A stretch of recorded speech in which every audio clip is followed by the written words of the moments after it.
A very good morning to all of you guys. मैं Niket Yadav Exampur teaching school पे आप सबका स्वागत करता हूँ। सभी लोग कैसे हैं भाई? कैसे हैं आप सभी लोग? कमेंट पे बात करने की प्रक्रिया ख़त्म करूँगा। जिनको कोई भी समस्या हो वो हमें कमेंट सेक्शन में ज़रूर बताएं। मैं वहाँ पे हैंडल ज़रूर करता हूँ, रिप्लाई भी करता हूँ। जो भी दिक्कतें होती हैं उनको मैं क्या करता हूँ, इंक्लूसिव के थ्रू लेकर उनका निराकरण भी करता हूँ, है ना। I will solve all the problems you have their, है ना। जो भी समस्या आप लोगों के पास, मैं वहाँ पे सॉल्व करूँगा। सारी समस्याओं का समाधान निश्चित रूप से आप लोगों को मिलेगा। Very good morning to all of you. Very very very good morning सबको। ढेर सारा गुड मॉर्निंग। इंडिविजुअलिस्टिक नहीं करूँगा, किसी एक का नाम नहीं लूँगा ताकि बार बार लेना पड़े, है ना। लोग गुस्सा करने लगते हैं भाई, रेड मुंह लाल वाला चेहरा भेजने लगते हैं, पीला वाला चेहरा भेजने लगते हैं, सारे चेहरे आने लगते हैं। Very good morning to all of you. एक बार सेशन को सभी लोग शेयर करें। कल हम लोग यहीं पे रुके थे। इंक्लूसिव एजुकेशन, समावेशी शिक्षा को हम लोग नहीं पढ़ पाए थे, यहाँ से हम लोगों को पढ़ना था। एक बार सभी लोग शेयर करिए तो सेशन को धमाकेदार तरीके से सभी लोग एक बार सेशन को शेयर करें। तगड़े तरीके से एक बार सेशन को शेयर करिए सभी के सभी लोग। चलिए शेयर करिए। इसका स्क्रीनशॉट लीजिए फिर आगे बढ़ते हैं। इसका स्क्रीनशॉट लीजिए फिर हम लोग आगे बढ़ते हैं। चलिए स्क्रीनशॉट ले लीजिए, ध्यान दीजिए। इंक्लूसिव एजुकेशन, समावेशी शिक्षा क्या होती है भाई? ध्यान दीजिए इधर। चलिए डेफिनेशन क्या है इसका? डेफिनेशन क्या है? In its broadest and all encompassing meaning. इसका सीधा सा मतलब हो गया कि इसमें सारी चीज़ों का बहुत ही ब्रॉडेस्ट मतलब बहुत ही व्यापक रूप से, कम इनकम्पासिंग का भी मतलब क्या हो गया? सब कुछ एकदम व्यापकता से पढ़ा जाता है, व्यापकता से बताया जाता है। इंक्लूसिव एजुकेशन में एज एन अप्रोच, जो किसके रूप में प्रयोग किया जाता है? एक अप्रोच के रूप में प्रयोग किया जाता है। एक अप्रोच के रूप में प्रयोग किया जाता है। Six to address the learning needs of all children. ये किस चीज़ के भाई? किस चीज़ से संभावित होकर कि जो बच्चों की जो अधिगम के ज़रूरतें हैं उसको हम पूरा कर सकें। Youth adult with a specific focus, और जो चाहे यूथ हो चाहे एडल्ट हो या बच्चे हो, इन सब की नीड्स को हम पूरा कर सकें। या देखिए स्पेसिफिक फोकस, एक विशेष फोकस रहता है किस पे? On those who were vulnerable to marginalized and exclusion, या ऐसे बच्चों पे जो बहुत क्या हो, जो दुर्ग्राह हो, पहुंच ना पाते हो, या जिनके अंदर क्या हो भाई, जो जिनके अंदर प्रभावहीनता हो या उनका बहिष्कार कर दिया गया हो, उनके फैमिली का, वंचित वर्गों के बारे में बात की गई। सीधी सी बात है, या इसका मतलब ही था इंक्लूसिव एजुकेशन का कि बहुत ही व्यापक तरीके पे एजुकेशन दिया जाए। या जो लोग पिछड़े हैं, जिनको शिक्षा से हमेशा के लिए निकाला गया है, बाहर किया गया है, उन्हें भी इन सब चीज़ों में जोड़ा जाए। या फिर जो लड़के कैपेबल नहीं हैं, पहुंचने लायक कैपेबल नहीं है, अत्यंत कमज़ोर हैं या शारीरिक रूप से अक्षम है, उनको भी इसके तहत शिक्षा दी जाए, समावेशी शिक्षा के अंतर्गत। देखिए अब इसमें क्या है, आगे क्या बोलता है, इसको आप लोग स्क्रीनशॉट लीजिए फिर मैं बताता हूँ। इसका सभी लोग स्क्रीनशॉट लीजिए फिर बताता हूँ। चलिए सभी लोग इसका स्क्रीनशॉट ले लीजिए फिर हम बताते हैं। सभी लोग स्क्रीनशॉट लीजिए फिर बताते हैं। चलिए ध्यान दीजिए।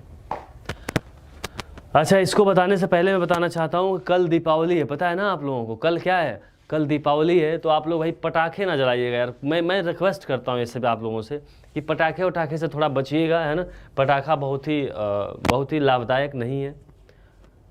लाभदायक तो है ही नहीं, नुकसानदायक है। जितना ज़्यादा हो सकता है नुकसानदायक है। तो कोशिश करिएगा आप लोग दिए जलाइए ना, आप लोग जितना दिए जला सकते हैं, मन में भी दिए जलाइए और शारीरिक रूप से भी दिए जलाइए, जो भी जला सकते हैं आप लोग। उससे उजाला करिए, प्रकाश फैलाइए, न कि पटाखे जलाइए, है ना। इससे पशु पक्षियों का भी नुकसान होता है। वो बेचारे जो उनको कुछ होता है तो डॉक्टर के पास थोड़ी आ पाते हैं।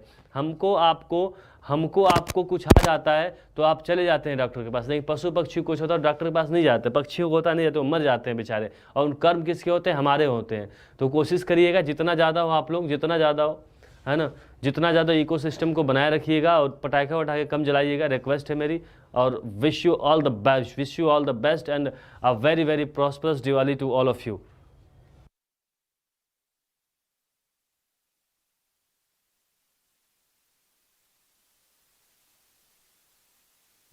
ठीक है, चलिए चलिए ध्यान दीजिए, अब इसको हम लोग पढ़ते हैं, ध्यान से देखिए। The national policy on education, NPE, जो एजुकेशन शिक्षा पे जो राष्ट्रीय नीति बनी, NP 1986 and the programme of action, और एक्शन लिया गया कब भाई, 1992 में, gives the basic policy framework for education, जो क्या देता है, एक आधारीय फ्रेमवर्क देता है शिक्षा को जोर देते हुए, the correcting of exciting inequalities, जो असमानताएं व्याप्त हैं, जो समाज में असमानताएं व्याप्त हैं, उनको सही करने के लिए, यानी जो नेशनल पॉलिसी आई थी 1986 में, जिसको 92 में लागू किया गया, वह एक आधारीय शैक्षिक फ्रेमवर्क बनाकर दी कि क्या करें भाई, जितनी असमानताएं व्याप्त हैं इन पे भी जोर देकर इनको भी क्या किया जाए, सही किया जाए। जो समाज में असमानताएं व्याप्त हैं उनको भी सही किया जाए और सबको शिक्षा बराबर दी जाए। इसके एम्स क्या थे, है ना, इसके एम्स या गोल्स, है ना, इसके लक्ष्य क्या थे, इंक्लूसिव एजुकेशन के लक्ष्य क्या थे, इन्हें ध्यान दीजिए। इंक्लूसिव एजुकेशन के लक्ष्य क्या थे, इस पे थोड़ा आप लोग ध्यान दीजिए, थोड़ा फोकस करिए। एक बार सब इसका स्क्रीनशॉट ले लीजिए, सभी लोग स्क्रीनशॉट लीजिए।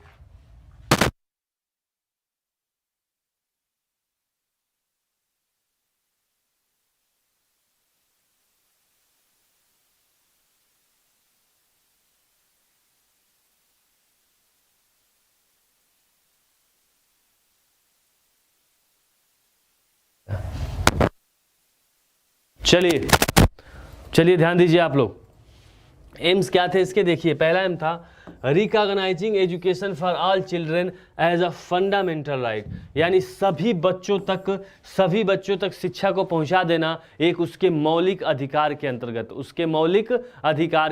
याद रखिएगा, सभी बच्चे के पास शिक्षा को पहुंचा देना उसके मौलिक अधिकार के अंतर्गत, ठीक है। अगला देखिए, अगला क्या था,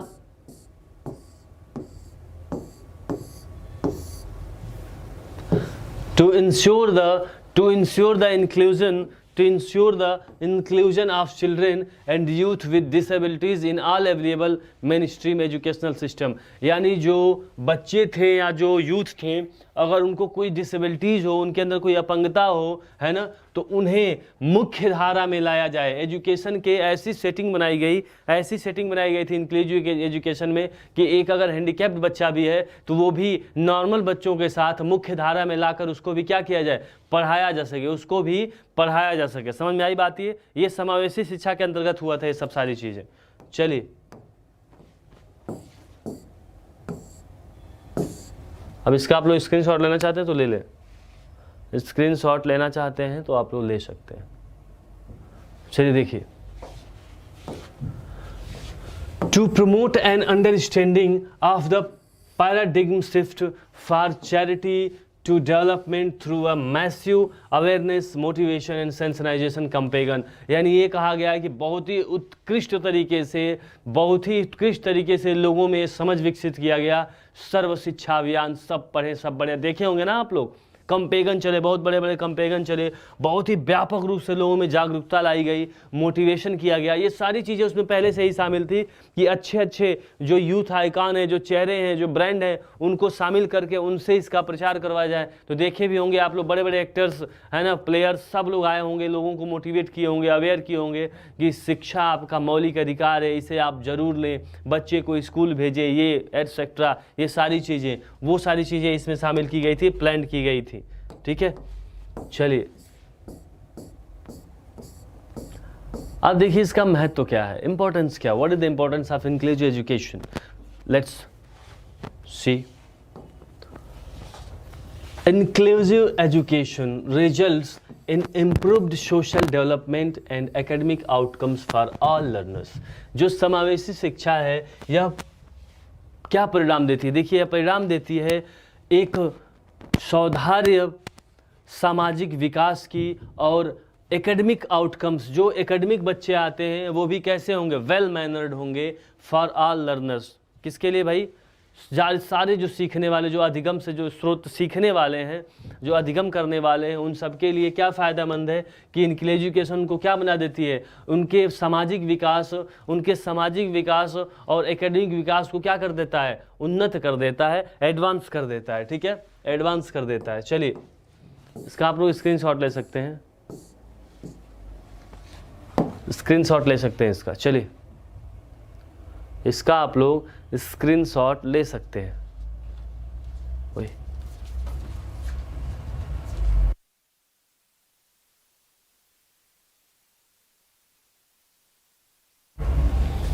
चलिए देखिए, it leads to the development of social skills. यह और क्या करता है भाई, यह आपके व्यवहारिक कौशल को भी क्या करता है, विकास करता है, व्यवहारिक कौशल में ही विकास करता है। और बेटर सोशल इंटरेक्शन, और जो सामाजिक आपका बातचीत है इसको भी क्या करता है, इंटरेक्शन है, इसको क्या करता है, अच्छा करता है। बिकॉज क्योंकि जो लर्नर्स हैं are expose to real environment in which, जो लर्नर्स हैं उनको जो वास्तविक इन्वायरमेंट है, वास्तविक माहौल है, उससे इनको क्या किया जाता है, एक्सपोज किया जाता है, जोड़ा जाता है। इन विच, जिसमें they have to interact with the other learners, जिनमें इनको क्या करना पड़ता है, दूसरे लर्नर्स से इंटरेक्ट करना पड़ता है। Each one having unique characteristics, interest and abilities. यानी हर लर्नर क्या करता है भाई, एक दूसरे से डिस्कशन करता है, एक दूसरे से बातचीत करता है। और आप लोग जानते हैं ड्यू टू इंडिविजुअल डिफरेंसेस, हर बंदे के पास एक अलग अपना गुण होता है, अलग उसका इंटरेस्ट होता है, रुचि होती है, और अलग उसके पास योग्यता होती है। तो अब जब अलग अलग दो योग्यताओं वाले लोग आपस में बात करेंगे तो कुछ अच्छी बातें निकलेंगी। यही चीज़ बता रहे हैं, यही फ़ायदा करता है। ये समावेशी शिक्षा के अंतर्गत हो गया कि सबको। अच्छा, समावेश का मतलब क्या हो गया बताइए आप लोग, इसको समझना है तो समावेश को इसका स्क्रीनशॉट लीजिए, तो फिर समझा रहा हूँ। इसका स्क्रीनशॉट लीजिए आप लोग, फिर समझा रहा हूँ। इसका सभी लोग स्क्रीनशॉट ले लीजिए, फिर समझा रहा हूँ आप लोगों को। इसका सभी लोग स्क्रीनशॉट लीजिए, फिर समझाता हूँ। चलिए, समावेश का मतलब क्या हो गया गाइस, समावेश का ही मतलब हो जाता है सबको एक साथ ले लेना, सबको एक साथ ले लेना। समावेश का मतलब ही होता है सबको एक साथ ले लेना। Is that clear? समावेशी का मतलब क्या हो गया, सब व्यक्तियों को, सारे लोगों को एक साथ ले लेना, यही क्या हो जाता है, समावेशी हो जाता है। क्लियर हुई ये बात? यही क्या हो जाता है, समावेशी हो जाती है। चलिए देखिए, वही चीज़ कह रहा है, जब सबको एक साथ लेंगे तो सबका साथ साथ विकास होगा, सबका एक साथ विकास होगा, है ना। Very good morning all of you. एक बार सेशन को शेयर करिए सभी लोग। अभी जो लोग लाइक नहीं किए वो भी सेशन को लाइक करें और शेयर करिए, जमकर शेयर करिए। एक बार सेशन को सभी लोग शेयर करिए, तगड़े तरीके से शेयर करिए। चलिए, एक बार सभी लोग सेशन को शेयर करें। बहुत बढ़िया, लाजवाब। एक बार सेशन को शेयर करिए सभी लोग। चलिए, एक बार सेशन को शेयर करिए। शेयर करिए सेशन को, एक बार सेशन को सभी लोग शेयर करें। Very good. चलिए, the non disable pairs adopt positive attitudes and action towards learners with disabilities as a result of studying together in inclusive classroom। इसका सीधा सा मतलब था, इतना जो इसने कहानी बनाया, इस पूरे कहानी का मतलब है जो बच्चा अपंग होगा, जो बच्चे को दिव्यांगता हो, है ना, फिजिकल डिसेबिलिटीज़ हो, वो बच्चा भी समावेशी शिक्षा के अंतर्गत क्लास में पढ़ेगा। तो यही बता रहा था कि उसका भी जो एक्शन होगा, जो सोचने की क्षमता होगी या जो योग्यता होगी, इंक्लूसिव क्लासरूम में क्या हो जाएगी, इन्हेंस हो जाएगी।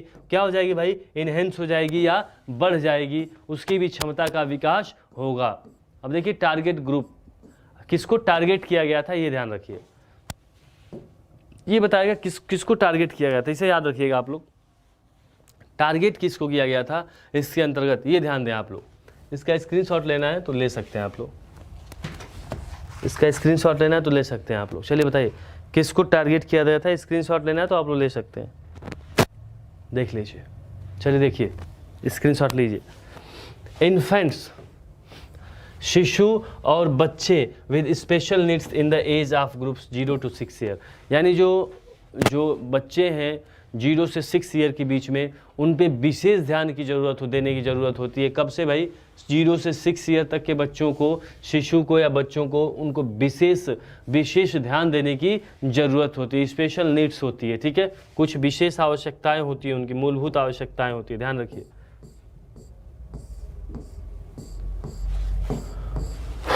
स्क्रीनशॉट लेना है तो ले लीजिए, फिर आगे बढ़ते हैं हम लोग। स्क्रीनशॉट लेना है तो ले लीजिए।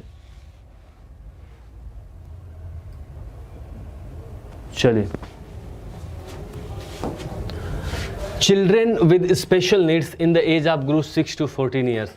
और जो चिल्ड्रेन, जब चिल्ड्रेन 6 to 14 ईयर्स में चला जाता है तो उसे भी विशेष आवश्यकताओं की ज़रूरत पड़ती है। 0 से 6 में आपकी ज़रूरत है उसको विशेष ध्यान देने की, 6 to 14 में चिल्ड्रेन की विशेष आवश्यकताएं हो जाती हैं। आगे देखिए, young persons with disabilities in the age group 14 to 21 years who are part of the educational stream. जो किस पे और ध्यान देने के लिए बनाया गया था, जो 14 से 21 साल के फिजिकल डिसेबिलिटी, जो जिनकी अपंगताएं हों, उनके लिए बनाया गया था, क्योंकि वो लोग भी एक यहाँ आते आते शिक्षा के मेन स्ट्रीम में आ जाते हैं, मुख्य धारा में शामिल हो जाते हैं। चलिए देखिए, ये इंपॉर्टेंट है, इससे आप लोगों में क्वेश्चंस बन सकते हैं, ध्यान रखिएगा, इससे भी क्वेश्चंस बन सकते हैं, इसे भी याद रखिएगा।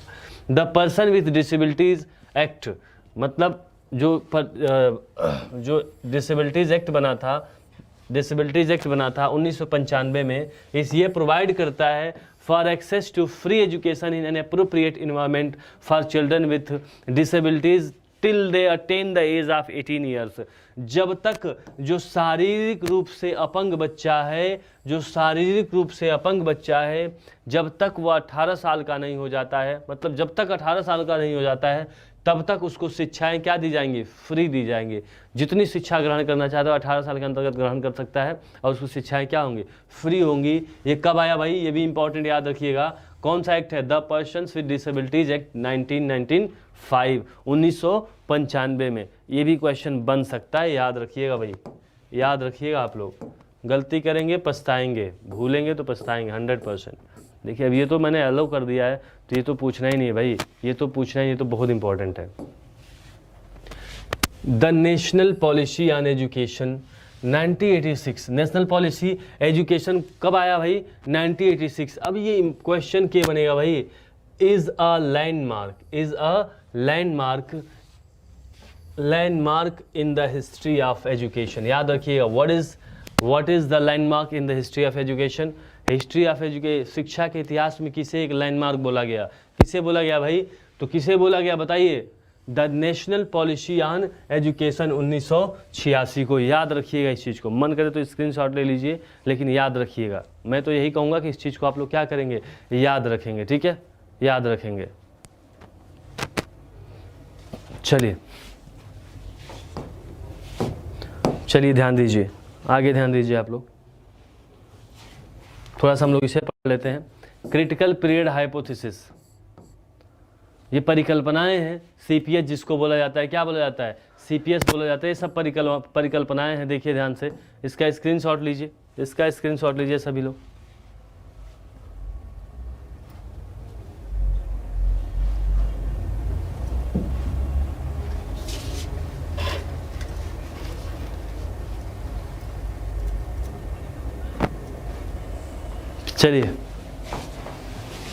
चलिए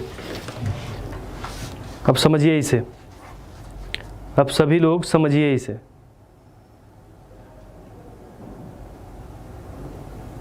बहुत बढ़िया, ला एक बार शेयर करिए तो सभी लोग, एक बार सभी लोग शेयर करिए, सभी लोग एक बार शेयर करें, सभी लोग एक बार शेयर करें।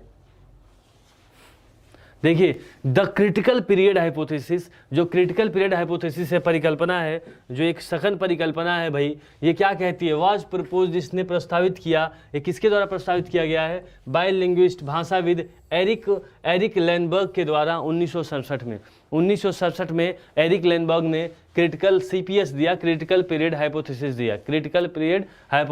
किसने दिया भाई, एरिक लैंडबर्ग ने। याद रखिएगा, एरिक लैंडबर्ग ने 1967 में दिया था। ये कहना क्या था इनका, इसे ध्यान दीजिए, ये कहना क्या था, द सीपीएच वॉज डेवलप्ड, इसका विकास किया गया था फर्दर बाय पिंकर। आगे किसके द्वारा किया गया इसका विकास, पिंकर के द्वारा। ये भी लिंग्विस्ट है, ये भी भाषाविद रहे होंगे। देखिए, इनके द्वारा विकास किया गया 1994 में, है ना। इनके द्वारा इसको थोड़ा और प्रकाश में लाया गया, है ना, कम इंटू फैशन आया।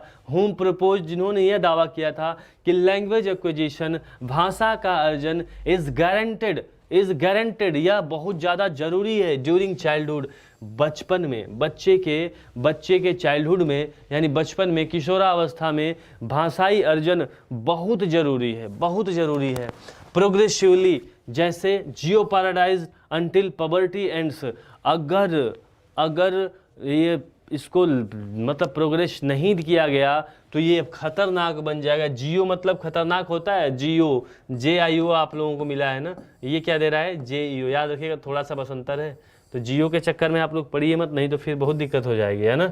तो ये क्या बता रहा है, जियो पैराडाइज ये खतरनाक हो जाता है तब तक जब तक कि बच्चों का पबर्टी यानी यौन आरंभ है ना, जब तक किशोरावस्था खत्म न हो जाए, जब तक किशोरावस्था है तब तक कोशिश करिए बच्चों को जितना आप अर्जन देना चाहें दे सकते हैं, नहीं तो उसके बाद क्या होने लगता है, यही खतरनाक होने लगता है। एंड इट्स इम्पॉरेबल देयर आफ्टर, और इसके बाद ये क्या हो जाता है, संभावित भी नहीं रहता है कि बच्चा आगे चल के सीखेगा भी, ठीक है। इम्प्रॉपरेबल हो जाता है यानी असंभावित हो जाता है, असंभावित हो जाता है इसके बाद, ठीक है। चलिए आप लोग समझ रहे होंगे इसे। अब व्यवहारिक हम खुल के समझा नहीं सकते, नहीं तो समझाते, नहीं समझा सकते ना भाई, व्यवहारिक खुल के इसे नहीं समझा सकते, है ना। ये तो बड़ी अच्छी चीज़ है समझने वाली, बहुत ही बेहतरीन चीज़ है ना। हाँ, कहते हैं ना लोग, अच्छा सुन लीजिए आप लोग, व्यवहारिक गांव में क्या कहते हैं लोग, सुधर जाओ सुधर जाओ, सुधर जाओ, देख कर सीख लो, नहीं तो अपने आप सीख जाओगे, है ना। तो देख कर सीखने के पहले लोग कहते हैं अर्जन कर लो, अर्जन कर लो, नहीं तो बाद में अपने आप सीख जाओगे जब सर पे पड़ेगा तो, है ना। वही बात है, एक्विजिशन की एक एज होती है, उस एज में एक्विजिशन कराना चाहिए, अर्जन कराना चाहिए। देखिए the theory has often been extended to a critical period for second language acquisition. यह थ्योरी क्या हो गई, यह थ्योरी ऑफन बीन एक्सटेंडेड, या कभी कभी इसको बाहर भी किया गया, प्रसार भी किया गया। कब भाई, जब कोई दूसरी भाषा का अर्जन किया जाता था तो इस थ्योरी का क्या किया गया, प्रसार भी किया गया, इस थ्योरी के बारे में लोगों को बताया भी गया। देखिए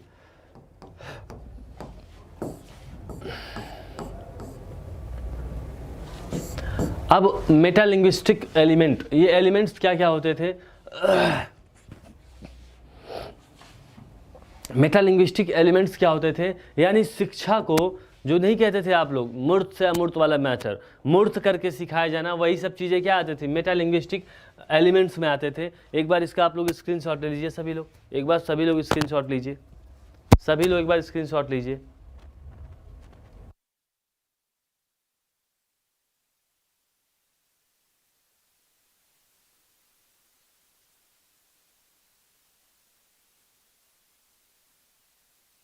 चलिए देखिए, मेटालिंग्विस्टिक अवेयरनेस जो था, ये मेटालिंग्विस्टिक जो जागरूकता थी, यह रेफर्स करती है, प्रदान करते हैं the ability to objectify language.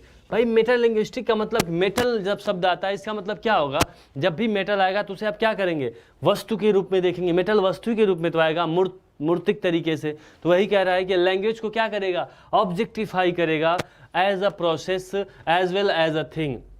एक प्रोसेस के अंतर्गत या एक वस्तु के थ्रू लैंग्वेज को क्या करेगा, सिखाने की कोशिश करेगा।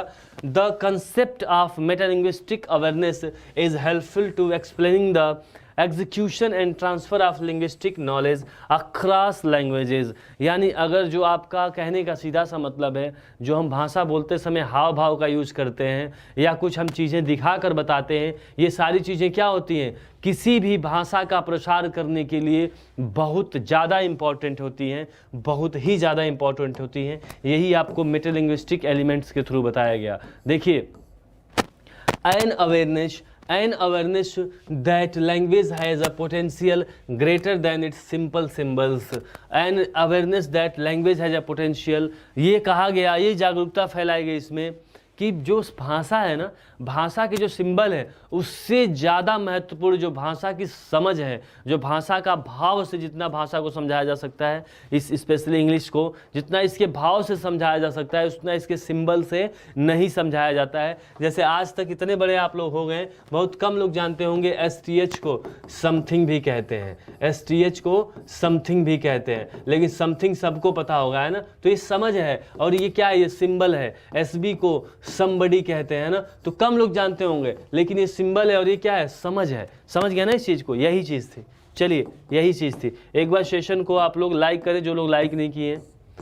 N awareness that words are separable from their reference, यानी ये भी कहा गया कि जो वर्ड्स, क्यों ऐसा करा जाता था, क्योंकि जो वर्ड्स होते हैं वो अपने रेफरेंस से ही अलग हो जाते हैं। अपने एक वर्ड के कई अर्थ आपको मिलेंगे, एक वर्ड पढ़ेंगे आप लोग तमाम अर्थ मिलने शुरू हो जाते हैं। इसलिए कहा जाता है कि भाई अंग्रेजी भाषा को क्या करें, मूल को सीखने की कोशिश करें, उसके भाव को सीखने की कोशिश करें, न कि सिंबल्स को केवल देखें, न कि केवल क्या करें, सिंबल्स को देखें। देखिए अब ध्यान से, ये लास्ट है और इसके बाद आप लोगों का बहुत ज़बरदस्त क्वेश्चन सेशन होगा, तगड़ा क्वेश्चन सेशन होगा भाई, ध्यान रखिएगा आप लोग, एकदम बेहतरीन क्वेश्चन सेशन चलेगा आप लोगों को। N awareness that language has a structure that can be manipulated, एक ये भी जागरूकता फैलाएगी कि लैंग्वेज के पास जो स्ट्रक्चर है, जो इसका प्रारूप है, उसे मैनिपुलेट भी किया जा सकता है, उसको खराब भी किया जा सकता है। Metalinguistic awareness is also known as metalinguistic ability, इसी अवेयरनेस को मेटालिंग्विस्टिक एबिलिटी के रूप में भी जाना गया। किसके रूप में जाना गया, मेटालिंग्विस्टिक एबिलिटी के रूप में जाना गया। तो सो गाइज मिलते हैं in our next class tomorrow.